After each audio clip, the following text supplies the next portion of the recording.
холодильнигімді ашып қалсам, өткенде торт жасағаннан қалған сливки қалып қойған ғой.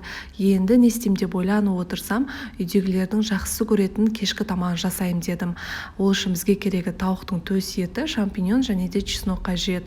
Кішкене ғана сұйық майымызды құйып, чесногымызды осылай қуырып аламыз. Оның үстіне тауықтың төс етін, яғни филені салып қуырамыз. Алдын ала барлығын осылай турап дайындап қойдым. 1 минуттай ғана қуырсаңыздар жеткілікті. Оның үстіне шамалы ірілеу қылып туралған шампиньондарымызды салып, тағы да кішкене ғана қуырып аламыз.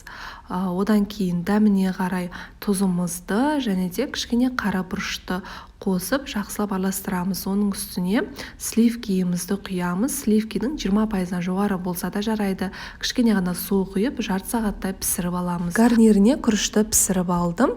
Қалауларыңызша ұсынсаңыздар болады. Мінекей достар, біздің тағамыз дайын болды.